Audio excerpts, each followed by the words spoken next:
আসসালামু আলাইকুম বন্ধুরা, কেমন আছেন সবাই? আজকে নতুন একটা গল্প নিয়ে হাজির হলাম। জুমাবারের শুভেচ্ছা সবাইকে।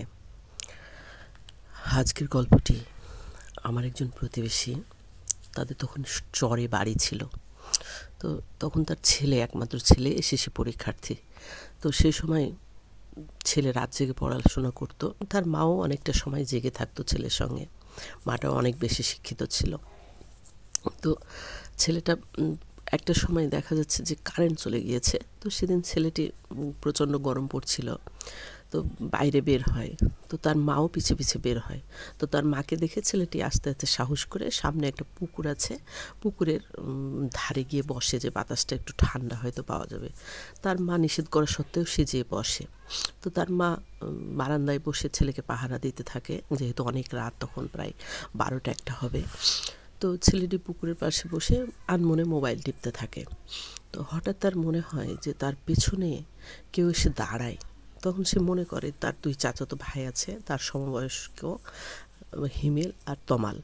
তো সে বলে যে, কিরে হিমেল, তমাল, তোরা বস আমার পাশে। তো তারা বসে না বা কোনো কথার উত্তর দেয় না। তখন ছেলেটি আবার দ্বিতীয়বার বলে যে, কী ব্যাপার, তোরা বসছিস না কেন, আমার পাশে বস, একসঙ্গে মোবাইল দেখে আয়। কিন্তু তারা এবারও কোনো উত্তর দেয় না।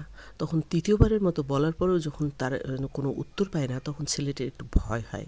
সে পেছন ফিরে তাকিয়ে যা দেখে, তাতে তার কলিজা একেবারে চমকে ওঠে। সে পিছন ফিরে তাকিয়ে দেখে অসম্ভব রকম লম্বা 2টা ছায়ামূর্তি তার পেছনে দাঁড়িয়ে শূন্যে ভাসছে আর কি, তার মাথার উপর। এই অবস্থা দেখে ছেলেটি ভীষণভাবে ভয় পেয়ে যায় এবং মানে চিৎকার করতে করতে সে হামাগুড়ি দিয়ে ছুটে যায় বাড়ির দিকে। তারপর সে উঠে দাঁড়িয়ে ছুটতে যাবে, সঙ্গে সঙ্গে তার মায়ের সঙ্গে ধাক্কা খায়। তার চিৎকার করে দেখে তার মাও বারান্দা থেকে ছুটছিল তার দিকে। এবার তার মা ছেলেটিকে হাত ধরে টেনে তোলার পরে বুকের সঙ্গে আঁকড়ে ধরে, বলে, বাবা তোমার কি হয়েছে, কিসের জন্য এমন করে চিৎকার করলা? তখন ছেলেটি আঙ্গুল দিয়ে তার মাকে পেছন দিকে পুকুরের মানে ধারটা দেখায়, মা পুকুরের পিছনে দেখো, পুকুরের কাছে। তারপর তার মা তাকিয়ে দেখে যে পুকুরের ধার বেয়ে মেঠো পথ পাড়ি দিয়ে সে ছায়ামূর্তি শূন্যে ভাসতে ভাসতে সামনে একটা বড় গোরস্থান ছিল, সেই গোরস্থানের মধ্যে ঢুকে গেল। এই অবস্থা দেখে তার মা তো ভয়ে একেবারে, মানে কি বলবো, এমন অবস্থা হয় যে সে তার ছেলেকে মনে করে, তার ছেলেকে এই জিনগুলো হয়তো ধরে ফেলেছে।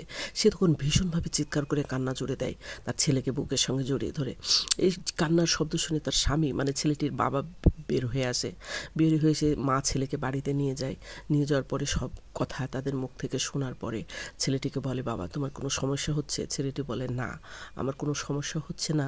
তারপরও পরদিন সকালবেলায় ছেলেটিকে কবিরাজ দেখানো হয়। তারা যেহেতু পীরপন্থী ছিল, তাদের পীর হুজুরের কাছেও নিয়ে যায়। তারপরে হুজুর তাদেরকে তেল পানি পড়া দেয় ছেলেটিকে এবং ঝাড়ফুঁক করে দেয়। পরবর্তী ছেলেটির কোনো সমস্যা হয়নি, কিন্তু তারপর থেকে ছেলেটি আর রাত্রে বের হতে পারতো না, ভয় পেত। তো আমি তার মায়ের কাছ থেকেই গল্পটি শুনেছিলাম, একদম সত্য ঘটনা আপনাদেরকে শোনালাম। যদি ভালো লাগে তাহলে সেটাই হবে আমার সার্থকতা। ধন্যবাদ।